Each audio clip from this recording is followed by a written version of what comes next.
Welcome to the Black Belt Business Podcast. My name is Matthew Brenner, and today I'm with the CEO of Century Martial Arts, Michael Dillard. Hello there, sir. Hello, sir. Matthew, thanks for having me on. Yeah, my pleasure. I'm really excited to have you on because you have a very unique perspective when it comes to martial arts because you talk to martial arts school owners all the time, and you also have like the product side. And I'm assuming you guys also collect a lot of information from martial arts school owners. So you can see trends on more of a broad scale. I might see it from talking to people, but you guys are seeing like way broader. You have way more access to information. And so if you're a martial arts school and you're interested about like trends or where products are going or in the industry, like this is going to be the episode for you. We're also going to talk about how you recently became CEO of Century Martial Arts, took over from your dad. So we'll talk about family dynamics of taking over a family business, because that's how a lot of martial arts school owners end up taking over schools, whether it's their instructor or their father or someone in their family, which is also how it is for me personally. So we'll get into all that today. But first, let's dive into you becoming the CEO. And before we hopped on here, you said you took over from your dad. So how long ago did your dad start? So we're about to be on our 50th anniversary of Century. So 48 years right now. Why did your dad first start with martial arts products? My father was actually the first person in my family to graduate college. He was an accountant by education. So was I. And if you're the first person, you get carry a big burden if you're the first person in your family to graduate from college. So he felt the need to go out there and make his father proud, just like all of us. And so he went to work for an accounting firm that did Kerr-McGee oil, big company here in Oklahoma City where we're headquartered. And they sent him to an offshore oil rig where he did currency accounting for a really long time. And he, as you can imagine, didn't think that was the most entertaining thing in the world. And he had this passion for martial arts that had been all of his college career and all the training and stuff. And he was like, I think I'm gonna quit and I'm gonna do what I really love to do and pursue my passion, which is martial arts. So he figured out pretty quick that fighting and winning tournaments wasn't going to pay the bills. And so he tapped into some resources he had made overseas when he was doing that accounting job for sourcing. And he started making uniforms, selling them out of the back of his car at every single one of those tournaments. And that paid the bills a lot better. So Century was born after that. He spent the rest of his career going around tournament to tournament, trying to sell as many uniforms as possible, advertising in Black Belt magazine. That's how a lot of the company got started. And then landed his first endorsement with Master Norris, Chuck Norris, who's a longtime family friend and partner of Century. Very cool. So how do you land an endorsement with Chuck Norris? How does that happen? Back then, the world was a lot smaller, I'd have to say. And so Joe Lewis, Superfoot Bill Wallace, all those guys, they were very close-knit. And the USA team was formed back then, in which they were doing full contact fighting across the world. And my father was on that team with them. And so they all became friends. And then there was a lot of trades. When Chuck first got involved in the movie business, he needed other martial artists to help do stunt double work. And so my father was one of those stunt doubles that worked alongside him for a very long time, up and through Walker, Texas Ranger and some of those movies. He's the bad guy in a lot of those scenes. Ah, that's badass. So Chuck was kind of like a friend of his, so it Yep. made it easy for him to be. Okay, cool. Yeah. And how old were you when he started this? Did he start this before you were born, or? Far before I was born. So I'm only 34 now. And Okay. so I was not even an idea back then. But in 1990s, the USA karate team, their full contact team, they went and fought Russia in kind of a pseudo USSR, USA Cold War era fight. And that was the exact same year I was born. And so when I was born was really, I feel like the height of that team and my father's kind of passion for martial arts. And so I feel like I kind of came into the world at a very important time for all of that. My sister was 7 years younger and my brother 14 years younger than me.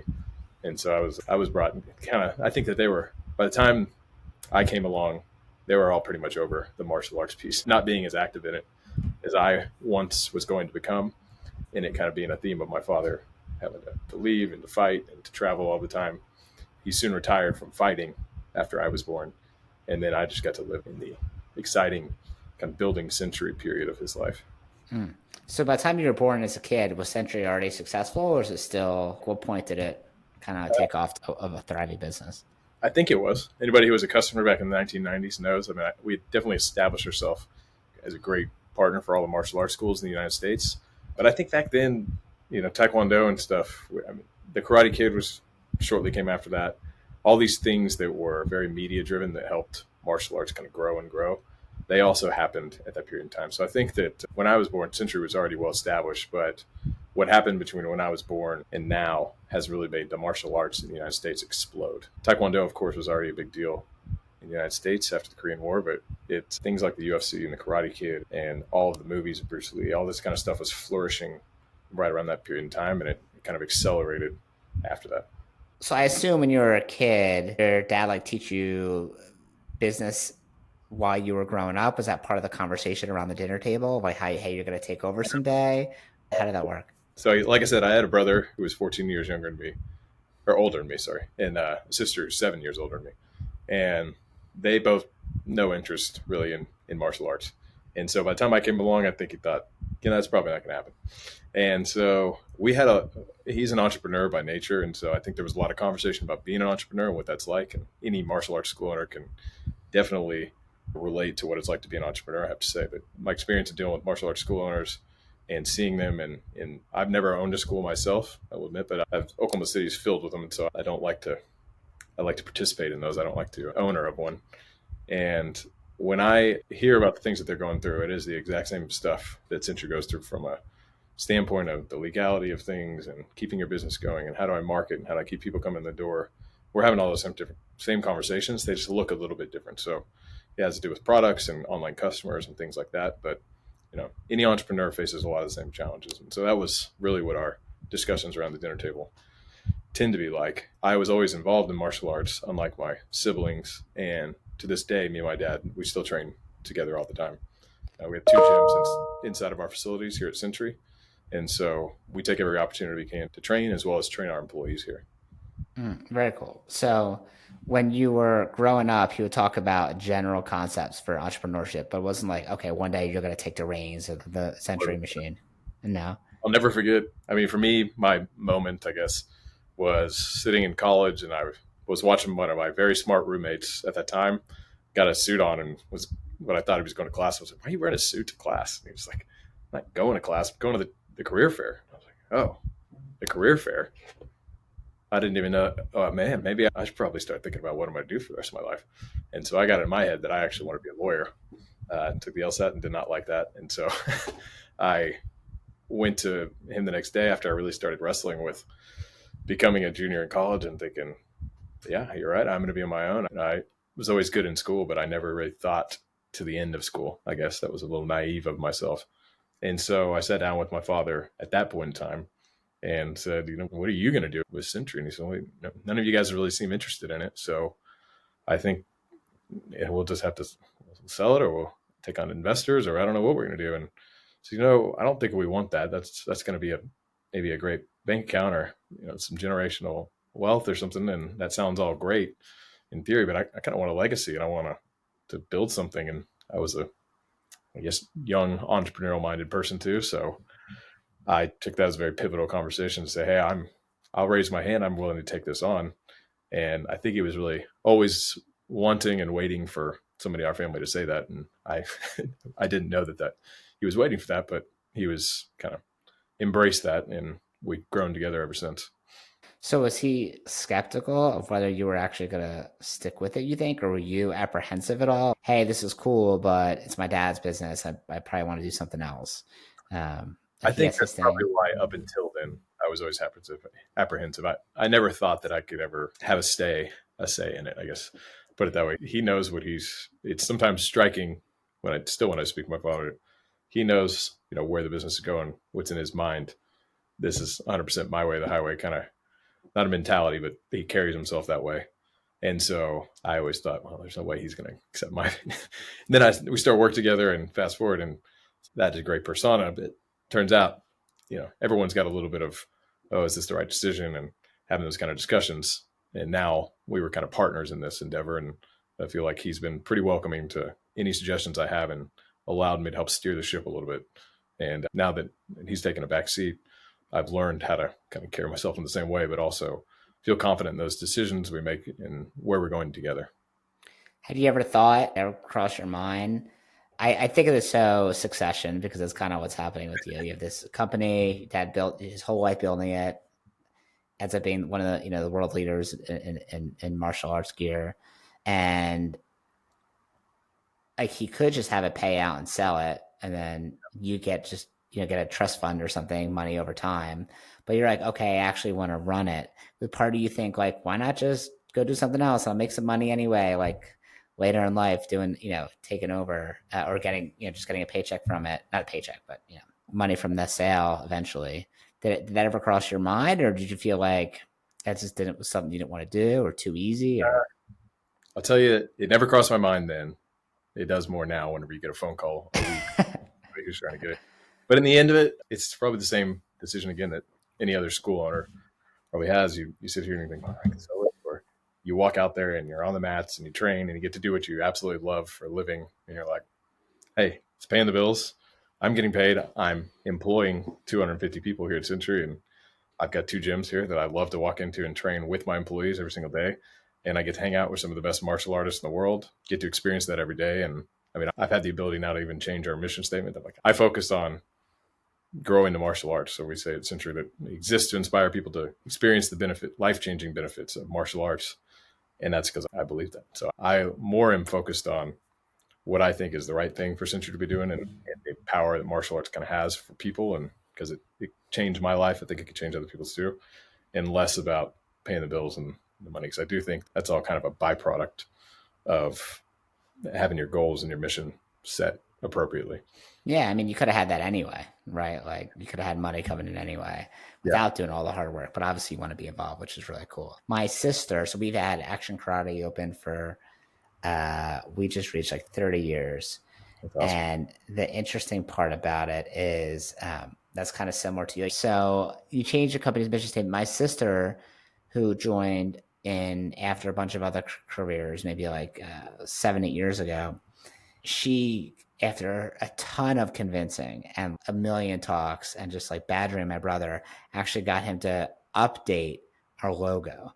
And that was such an uphill battle because if you start a business and it's your baby, getting someone to change the face or the mission statement, it's hard, right? But but if you look at any business, look at Coca-Cola, they've changed their logo 20 times over the past 100-something years.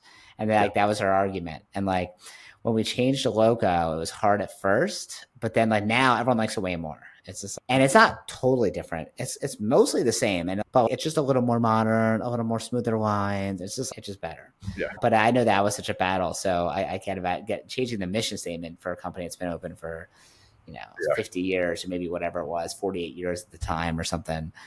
That must have been tough because we've changed it a couple times, and not like the tagline. I think that's probably what we tinkered with, and it was always like a president who came in. And a president, and I just say that because throughout the career of the company, we've had a lot of different presidents and executives kind of come and go. But it was like, oh, here we go again, like everyone eye roll. And I was like, but this time, I'm family, I'm blood, so it's the last time. I promise, like another 30 years. Yeah. It was that was even a convincing part of it, but I'm not changing again. So has there been other CEOs besides your father or operators? So he's always reserved this CEO title as the CEO and the founder of it. But there has been we have just below that, just in our company, we have a president, and we CEO kind of sets the vision, but he also accepts all the responsibility. And I walk around the building all day and talking to our team and doing this, that, and the other. And I also have a big say in products, and I like product development because I'm also a martial artist.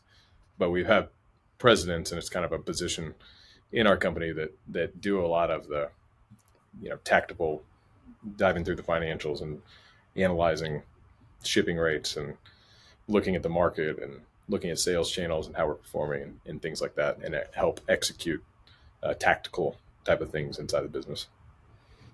So now that you guys are working on, and you're working more on product design, and you took over, did you have to win over the team? Or the young guys come in? Some people are probably in the company as long as you've been alive. I'm assuming there's some people that have been there for a really long time.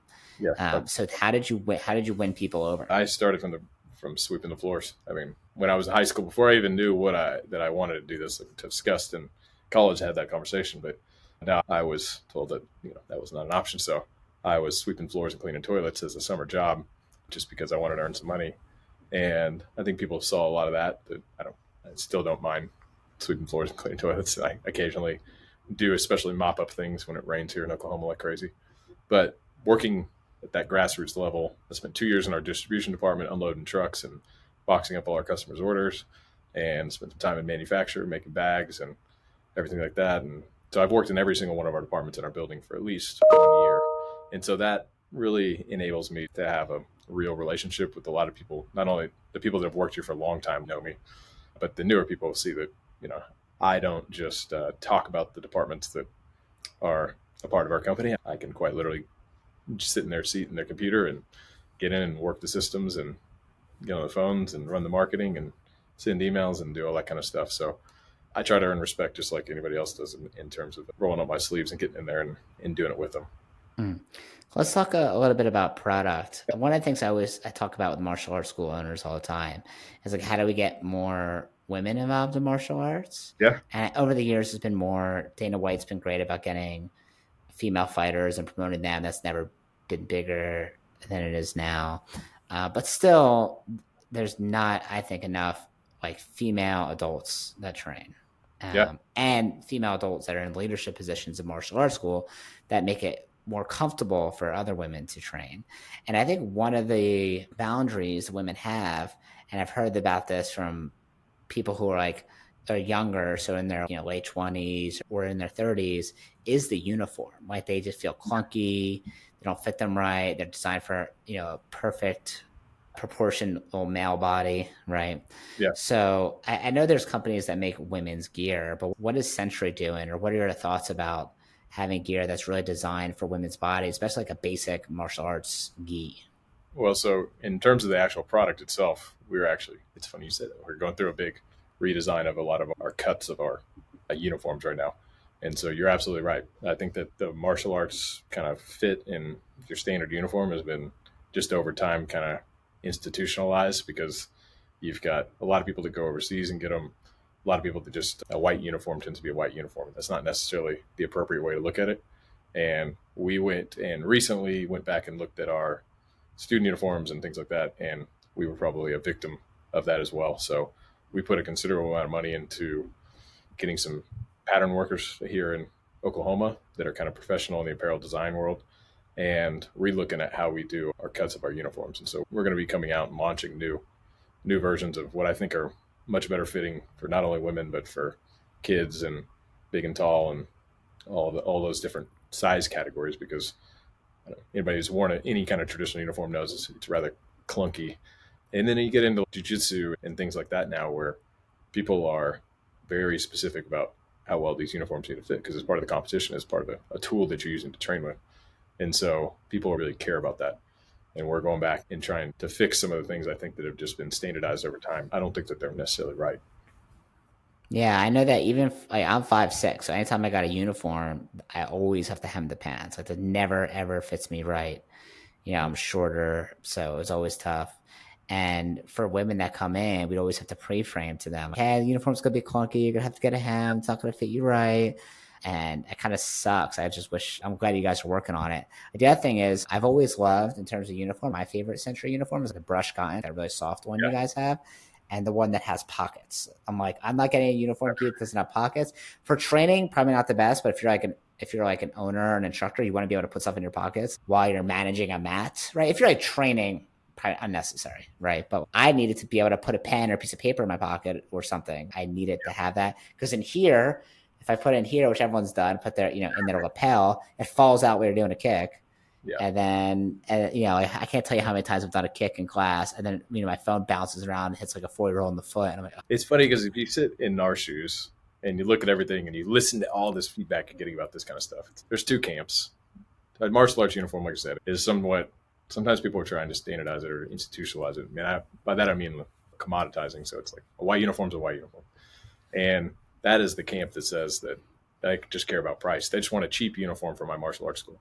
And I get that, because I get that there's a threshold for which parents or somebody walk in and you got to get into this new sport. They don't want to spend that much, and you want to make more on a retail sale.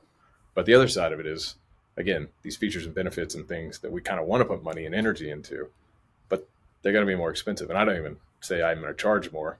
I mean, they're just literally more expensive. They got more seam, they got a pocket, they've got a fancy fabric, but the cheaper way to do it is uncomfortable fabric and really clunky looking fits and everything. And the nicer way is a little bit nicer fabric and some features and benefits on it. So we've kind of, up until recently, I mean, it's crazy. We put pockets on a uniform. It didn't seem that crazy to me. But Yeah. things like that, we're kind of just completely leaning into deviating those two and calling a cheap uniform what it is, to be able to provide a price point thing that's always consistent, same color, and never going to shrink on you, never going to bleed the colors. Some of those things are still important, even when you're talking about something that's cheaper. And then we are trying to create, it's not a retail, but an elevated product lines of professionals and kind of instructors and people that are willing to pay a little bit more for their gear if they're going to wear it every single day, and come out with those different lines of uniforms and equipment. Yeah, I always think about how Lululemon kind of created that market, Yeah. an elevated fitness. No one would ever spend $90 on yoga pants before, Yeah. and I just went in, I was just in Canada. I went to one of the original Lulu stores. Or I think it was one of the original Lulu stores, but my girlfriend was super excited to go in there. And, she like sneezed and spent $200 on two things. Right. Yeah. And everything in there is super expensive, but if people love it and they're gonna have it for a long time, I have a pair of sweatpants that are like $80, and my favorite sweatpants, not even close to the ones that are $20 that I've had forever. That pill, and they're just so amazing. So obviously, there's always people willing to pay for the nicer version, especially like you said, if they're gonna wear it every day. If you give it to a 4-year-old or a 6-year-old, you probably just want something that's cheap because it's not gonna matter; they're gonna grow out of it, right?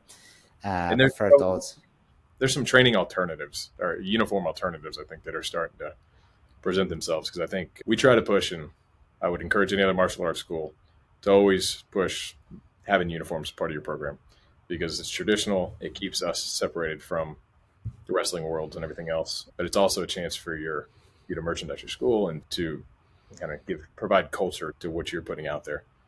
But on the other side, I understand that people try to be comfortable during summers, or sometimes schools go to summer uniforms and things like that, where there's some now fighter uniforms and things that are pretty cool in the sport karate market that are coming out. And so we're also developing and trying to lead the way in that. And so you're going to be seeing a lot of cool, I guess, athleisure type of training stuff coming from Century pretty soon. Do you guys ever work on like tech gear, like things that have maybe computers built into them, or anything like? We've been pursuing stuff like that for a really long time.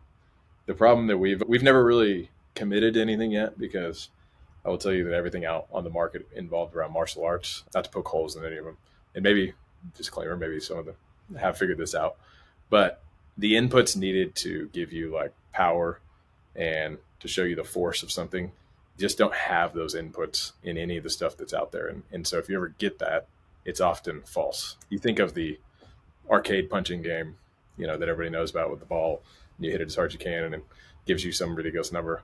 And then you have two people, like a martial art. I always get hustled by people with that. The martial arts guy, you step into it.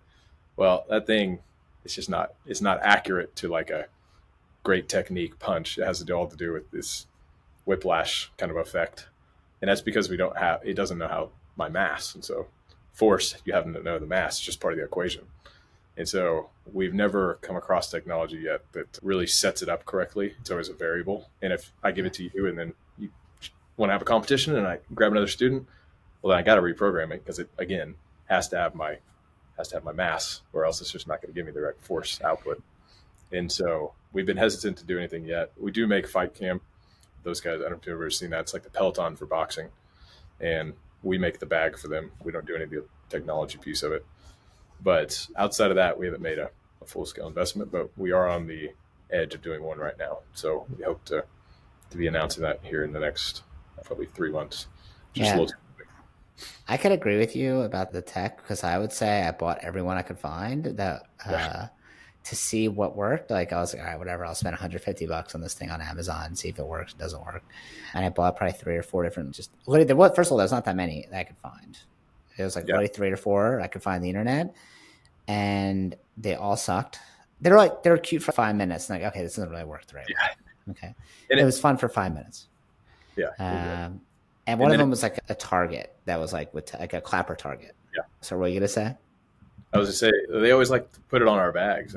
But again, you don't know what kind of bag it is. And if it's not even a weight, so if you had a Bob or a Weight Master and you filled it up, you fill it up with water, so everybody's a different weight, and so I don't even know what I'm hitting with that mass is. And then ask me what I weigh. I'm like, this just doesn't, it just doesn't come out right. Have you seen the X Cube? I think it's called. I haven't seen that one. Okay, so that one might be legit.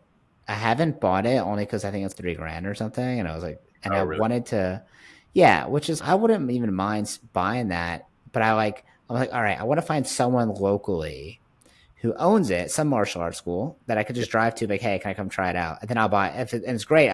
Like, we'll buy all of them. Like, we'll buy 20 or 30 of them, right? And so, but like I asked them to send me someone, the company, and they sent me one person who lived in New York, and they're like, it's an old model. And I'm like, you're telling me I live in a major city and you don't have anyone that's within a 3 hour drive that doesn't have a recent mile? And I'm like, I it's always guess, yeah. And I think their high end one, I think is 6 grand or something. But it does seem pretty awesome. Like the UFC actually uses it. do it. And what you're able to do is, what they claim you're able to do, at least, once again, I haven't actually tried it, is create a profile for each person, like Yeah, height, weight, age, and then do like by kick, like front kick, side kick, round kick. And you can see over time, save a profile, see over time how that changes power, speed, stuff like that. And I feel like that's what we're moving towards. we are about to make a big announcement about some electronic uh, products, training gear, but I also didn't want to limit it to a bag or to like a cube you were talking about.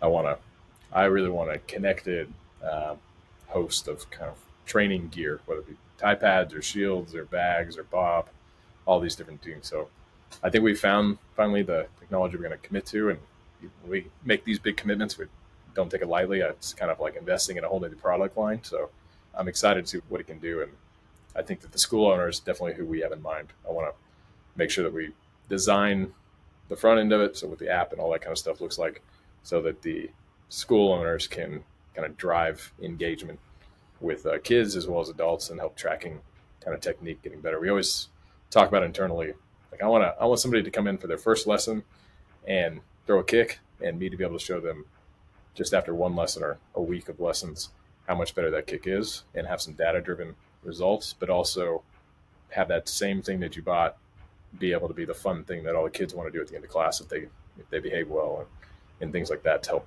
kind of drive that fun and make sure the kids want to keep coming back to class.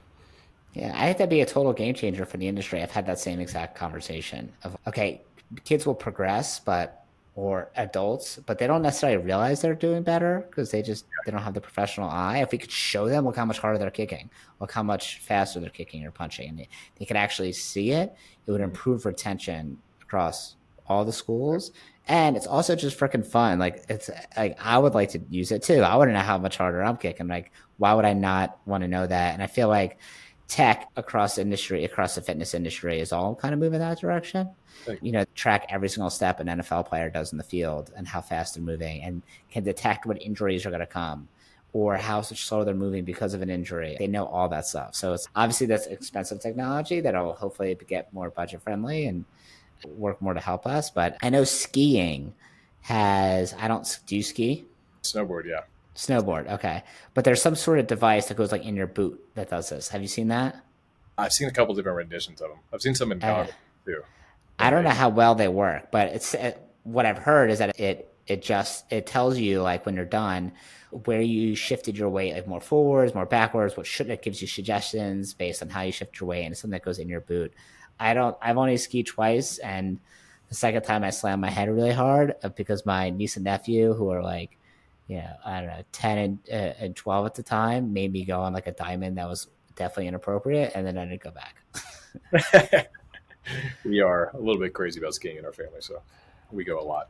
And my Hmm. father leads even at 75, he leads the pack, let's say. Are you guys more competitive in martial arts or skiing? Probably a little bit of both. I mean, I don't know, when your parents get older, you have to start taking it easy on each other. But let's say it took me until he was 60 to finally win a fight against him. And we did fight a lot, and he won every single time up until then. Amazing. Yeah. Why do you think your siblings didn't want to get involved? My sister's a chef, and she just always, that was kind of her passion, just like ours. Mine was martial arts, and my little brother was car racing, and so he was a race car driver for a really, really long time. And my father was also a race car driver with him. and my mother was a chef. So we just all kind of had our parental family things we all went and did, and that mine ended up actually being martial arts, which go figure was one of his favorite things to do. So your dad was really into car racing, Very accounting, business development, martial arts gear, and fighting. yes, and then spearfishing and mountaineering was a big. Oh my God. Okay, next thing would be like space engineering and underwater mountain biking and all this crazy. That's awesome. So when do you think you understood the breadth of like how impressive like your dad's business was or century was? Like what age were you like, oh wow, this is actually like an amazing business that like most people will never have? Or I think it's the era that I grew up in was just watching the UFC become what it was, and I don't always relate what we do with UFC at all, but we did make the UFC glove. I mean, that was part of our. I guess they adopted that glove from us even after we parted ways with them, but we were a part of the growth of the UFC in the early 2000s, all the way through 2014. Just a big moment of my life was being with Dana White backstage as he was about to go out and speak at the Super Show, which is an event we put on, and just having a one-on-one conversation. I was like, wow. I'm like, we're just talking to Dana White, just hanging out. Okay. And then he came and gave out this incredible speech about not just the UFC, but about martial arts, which I think he famously says it all the time now, but first time I ever heard it then. And it was, the NFL spent $100 million trying to go overseas and it never worked once. And you tell me that I go overseas and we're all sitting at a soccer stadium and then there's a baseball game going over here and a basketball game going on over here and this soccer game's going on over here, and then a fight breaks out on the other corner. Everybody leaves every single one of those events and goes and watches the fight. And that does not take me $100 million to take overseas. He just was, well, Dana White's a lot of things, but I think he does actually realize the power of what martial arts does. It's just, it comes from, I think the traditional martial arts schools, we all focus on what martial arts can do for people, whether it be discipline or skills that come with it, the health benefits, all these different values. Whereas the Dana Whites of the world, they see this as like a magnet for eyeballs and media. And there's also that dynamic of it at the professional level in which people just can't take their eyes off of what they're watching because they think of it as brutal, to be honest. I think a lot of people do have that, oh my God, I can't believe those guys are in that cage together. But I think any other martial artist, even traditional guys, look at it and I think, oh, these guys have put a lot of time and effort in their skill. Look how great they are. And so right. Anybody can find any kind of appreciation in watching one of those fights. They're just two different value sets behind each one of them. So you guys obviously help a lot of martial arts schools pick their gear. Is there like certain data that you collect or insight into the industry that you feel like a martial arts school owner want to know?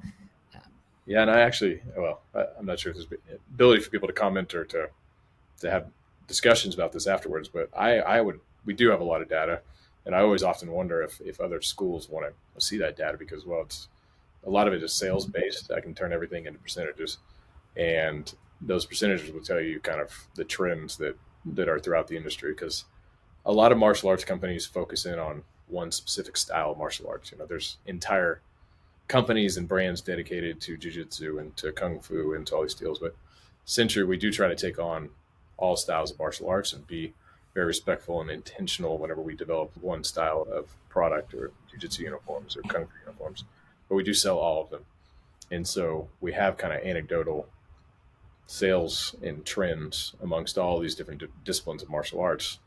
And you absolutely can see things like when the Cobra Kai series gets released. So that's kind of crazy. Student uniforms in size, all these kid sizes just skyrocketed for no reason. And you go back and look at what happened to do this. It wasn't our sales. So like something had to spark this. And you go and look and it's, season 1 of Cobra Kai got released. That's kind of crazy. But here's the data to prove that it spiked martial arts and this style discipline. Here's the schools they were going to. And it turns out that, they're in California in this geolocation and that kind of stuff. It does get to be pretty interesting. The different data sets that come, but it's only anecdotal out of sales evidence and things in which we sit back and say, all right, that was a weird experience. Something just skyrocketed for no reason. I have no real reason to think that otherwise. It's some kind of pop culture event or a fight or a commercial with Bob in it or something like that. So What else have you seen, even anecdotally, trend wise? Have you seen one style of martial art growing over the last 5 or 10 years more than others? Have you seen some really depleted interest? What have you seen? I would definitely tell you that Jiu Jitsu came out of nowhere. I mean, it seems to have taken over very quickly and growing very rapidly. I don't know if it's necessarily cannibalizing anything else. It just seems to be attracting almost a new group of people, specifically adults, that I'm not sure they would have otherwise gotten involved in martial arts if it wasn't for either whatever they're viewing online or Joe Rogan type of characteristics that are helping get people involved in it. But there's definitely been a big growth in jiu-jitsu, and then kickboxing has made a surprising kind of comeback and has become really relevant. I think that other people are trying to get into a more intense competition side of martial arts, but also not go as far as to go to MMA and they think, okay, this is extremely technical. People don't realize how many different styles and how much dedication you have to put in to go have an MMA fight. But there's some elegance to pure kickboxing and things like that. So those two have specifically, we've seen a lot of growth in it. And the other side of it, I mean, traditional martial arts, especially for kids, tends to keep trucking along. And you see spikes, definitely. I think recently it's seen a little bit of downtrend, but it's more related to inflation and all the election type of stuff kind of weighing on people throughout this year, because that's actually, as the summer's gone away the last couple months, we've seen it pick back up. But it continues to impress me just how large the participation for traditional martial arts is from kids in particular. And so when I say that jiu-jitsu has grown, I will tell you it hails in comparison to what traditional martial arts has always been and still currently is. Hmm. So, have you seen the same amount of traditional adult uniforms sales as you have previously before Jiu-Jitsu got really popular? Uh, I would say it's been about the same. It's kind of gotten stagnant as it's plateaued a little bit, but it hasn't shrunk by any means. But like I said, there's a lot of alternatives that I know that would go out there that people are using rash guards and kind of different kind of moisture wicking shirts and things like that. That's all seeing a growth as well. And I think that some of that stuff is replacing what school owners are having the adult to wear. But that's only, again, anecdotal kind of. Is there any other data that you've seen that's been surprising to you or interesting that you want to share? Um, Things like the self defense side has not been as impressive, I think, as I wish it would have. I really think that there's something to be had for self defense and for martial arts. And like jiu-jitsu in particular has grown a lot, but it's the sport based aspect of it. And, it originates in this self defense mindset. And things like Krav Maga, you think in the world right now would be skyrocketing. And from my sales data, hasn't grown as much as I thought it would. But maybe that's taken the form of people getting their self defense serviced by traditional training. But I think that's something that the rest of the world should be focused on. And and you said earlier how to get women involved in martial arts. It seems like self defense is always the thing that gets them into the door. Although, you really want to talk about growing the women in martial arts, I think that it's one thing where we like to mix classes and have everybody train with everybody. I think that's what a lot of school owners do. And I think at certain points and at least at certain times, that's always necessary. But I find that women classes and women training with other women is kind of necessary for them to get mentally over training at all, having hands on each other and sweating with another guy and getting very physical with it. And then once they get that bug and they start getting engaged in that community and they're like, oh, this is my thing. I like this. They don't care whether they're training with men or not.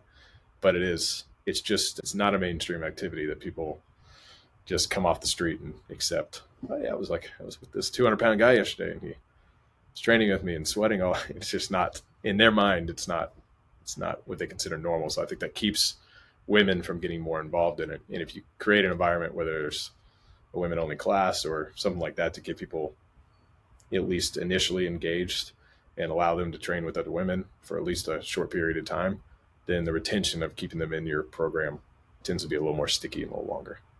Yeah, I think you're right. Getting them over the initial hump Yeah. Like being uncomfortable is the hard part. I mean, I remember jiu-jitsu was newer for me. I grew up doing karate, and I remember one of my first jiu-jitsu classes, I was training with a female in guard position. I felt uncomfortable. I can't imagine if she was brand new, how uncomfortable she would have been, Yeah. right? And like over time, they don't care. In fact, it's probably better for them to know how to defend themselves against a stronger male that probably weighs more also, right? So they're going to need that. But in the beginning, like, why not just have them get comfortable? Exactly. And they need to look around and say, "Oh, everyone else is doing this too. Like, this person's not being weird with me." Right, exactly, because it feels weird. It really does. Yeah. So do you personally now train more jiu-jitsu, or do you train more? I do a little bit of all. We train here at work. We train Taekwondo with a lot of our employees. And then in the mornings, I train Jiu Jitsu at a local school here in Oklahoma. But it's because I don't know, I like to do things. I'm a black belt in Taekwondo and I'm not black belt in Jiu Jitsu. So I'd like to be a black belt in Jiu Jitsu someday. And I also find because of I only have so much time to do everything. And so training here with our team, I love everybody here we train with, but I like to be more intense. And there's only so far we can go with our own employees. And so, Yeah. Sounds like an HR issue. yeah, exactly. So outside of it, I like to go do jujitsu in the morning just because I can pursue that, but also get a good workout and everything like that. Which belt are you in jiu-jitsu? Brown belt. I'm working on my Cool. black belt. Okay, yeah, you're not too far. But I'm a blue belt, so I at some point I was buying like swords or something at a local supplier. I needed like 100 swords or something like the next day, and I talked to this guy. Talked to me. He's like, "Hey, like, why are you buying these swords?" I'm like, "Oh, teach kids karate, right?" And he's like, "Why don't you come try jujitsu?" And I was like, "All right." And then, yeah, and that was like 4 or 5 years ago. I'm not the most consistent student. I really wish I was. I'll go through phases where I'm like, not that I'm not into it, just like other things take over my life and yeah, I that know. I feel like are more important. So at the time, but I do love it, and I love being a white belt. With a white belt at it, I guess, and get my ass kicked. I feel like I'm like a low level blue belt. Like I don't feel like I'm any better because I'm a black belt in karate. Like I really don't. I think if anything, I'm like the most average. But I think if you're a martial artist, you can't get stuck in your lane of doing the same style No, forever. And it doesn't mean you have to teach. I don't teach any jujitsu, but it's so fun to go somewhere else where I pay tuition like anyone else, and I just show up and take class, and no one, most people there don't even know I run martial arts schools or they don't know any of that. Some of them do. Some of them have seen me like pop up across their screen. They're like, "You're a black belt." I'm like, "Well, that's a different style, not this. You're going to whoop my ass in this." yeah. But yeah. And every time I take a break, they always, yeah, I don't know. Jiu-jitsu has another way to make me pay for it. It's so You painful. take a break, you're screwed. Someone else is coming 4 days a week. You're like, God I damn it. know. It's crazy. Moving forward with Century, is there anything else that you feel like the martial arts industry needs to know based on data you've seen, or like where the product line is going moving forward? I can tell you that the world's changed since 2019, and the pandemic just changed the business landscape for product companies like ours all around the world. So martial arts is no different. And what we're seeing a lot more of is things that we used to be known for, like Bob and some of the other training bags. Well, we have patents on those things. There is just like a full-on flooding of Chinese knockoffs and things from other countries and stuff like that in the market. So for Century, what's on the forefront for us is really about, we've always been a distributor, but becoming more of a brand. And that's because we have to in order to ward off kind of people knocking off a lot of our products and trying to emulate us from other countries. And so we have to get back to what we used to do best, and I think still do best, but we haven't. During the COVID, we didn't have time to really create a lot of new products because it was a full-fledged, in the trenches like everybody else was with their own businesses. And so we've been putting a lot of time, effort, money into to innovating and to coming up with new great product ideas and training solutions for people. We just came out with a new bag called the Vario, which you guys can see on Century's website. It's a reconfigurable bag that hopefully when people make that investment into the bag itself, we're going to continue. It's got 3 parts to it you can change. And that way you can keep buying new pieces to always be changing up your training and adding new aspects to your curriculum. So ideas like that and new patents, new ideas for branding. And that's kind of on the forefront for us. And we're putting a lot of time and effort to rebuild some novel things for us to launch the company forward. And then we're having international expansion as well. So the world's also gotten a lot smaller. That's why we're getting products coming in from overseas, but we're also exporting Century across the world. So we opened up in Europe also in 2019 and have been growing our business over there throughout all those countries in the EU, as well as kind of expanding even into some countries in Asia. Cool. What does Century struggle with? What's the biggest thorn in your side as the CEO? The biggest thorn in the side for me as a CEO right now is kind of, to be honest, I think every business would say the same thing. It's Amazon, unfortunately. And I know that even martial arts school owners, they don't want their students going and buying a bunch of stuff off Amazon no more than I want other people buying things off Amazon. And we have to have some of our kind of like marquee products on Amazon, like Bob, but it's just a messy flood of stuff on Amazon these days. And Because it's just cheaper knockoffs of what you already sell, so it yeah, hurts your a lot of sales. people just don't realize, I think, the depth in which companies are being disguised on Amazon. It's not really like a brand. It's more or less a launch pad of a warehouse in California or something where a Chinese company will start up an LLC and they'll have a bunch of fake reviews, and then they'll flood the market with a really cheap product, and then it'll get a bunch of bad reviews, and they'll shut that LLC down, start up a new one, put a new logo on it, and sell the same thing, and just do the same racket over and over again. Because How, governments like the Chinese government, they subsidize factories based on how much they export. And so if they export X amount of punching bags, that's what they make a year, then their government will write them a check at the end of the year to offset some of that money. And so they're kind of in it for that check. And so they don't really care how much it costs when they sell things through there. And for us, or anybody selling anything on Amazon, that's it's a 15% commission to Amazon plus like another 5% for advertising and some other stuff. And so when you get down to it, for instance, like a Wave Master, which is one of our products we've sold forever, we can earn $5. right. I want to sell a Wave Master for $5. Seems like a lot of work whenever Yeah. it's not. It's just no benefit to anyone. It's kind of just playing the game. Maybe you guys need a Bezos shaped Bob. Yes, well, that No, would. it's Maybe I should do that. maybe it's a personal one for you guys. Yeah. One around the office. That's really cool. Thank you so much for sharing all that. And one of the things we talked about before we hopped on here was the Super Show Mm-hmm. and figuring out what you guys are doing. So can you give us like a Super Show update? Yeah, so we tried to do the Super Show in 2025. We looking for a new home for the Super Show because Las Vegas got to be exceedingly expensive, and it's not that we couldn't afford it, but the only way you can afford stuff when it gets that expensive is to pass. I got to make our tickets more expensive, and I didn't think that. I thought there was a threshold in which people will only pay so much to go to the Super Show, and the heart of the Super Show is to benefit the martial arts school owners and for us to all come together. So it's kind of the more the merrier. I'd rather have more people in a different location than a fancy experience in Las Vegas for a lot less people. And so we set out to find a new home for it this year, but time got to us, and I just don't think it's going to be able to give the experience that I wanted everybody to have to bring it back. So in 2026, we're looking to bring it back and working with our Maya team and trying to find a new location and kind of reimagining what we think it's going to be like. So we may bring some tournaments along with us and try to have a really big showing as well as the business side experience, but try to get a lot more bodies in the room and to be a part of that experience at one time than we did in the past. What are some locations you think are like in the lead? In the lead, we're working with all the local cities to do it. Oklahoma is our headquarters, and so that was up for consideration in terms of providing a really unique experience for everyone because no one probably comes to Oklahoma unless they really have a reason to, but we could be a reason to. I come to Oklahoma once a month just to say hi, look around, I leave. But we had a lot of strings and stuff we could pull to if we had it in our own backyard, and so that was going to be exciting. But we realized that it's not the easiest place to fly to. So Dallas is another place that we're considering. It's quickly becoming a big martial arts hub.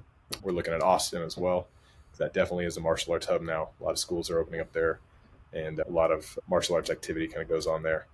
And then the other place I think is somewhere like Miami. It's a little bit more adult oriented because I think there's a lot of school owners who look at the Super Show as an opportunity to have a retreat with their significant other or their staff and kind of do some fun things, but also not have a bunch of kids around or be in a family type of environment. So we thought that Miami might be a fun place to go as well. That's a great one. I live in Fort Lauderdale now, so Oh I'm yeah, rooting for that. So that'd be convenient for me, like a 45-minute drive. Sounds awesome. exactly. All right, cool. Well, thank you so much for coming on here. Before we go, I always like to ask people, Yeah. what's like your number one book recommendation you feel like has had the biggest impact on your life? Let me kind of look at it real quick, so I'm making sure I don't forget the title of it. You forget the title of a book that's made the biggest impact on your But you life. It's only like read forgetting a child's name. so many times.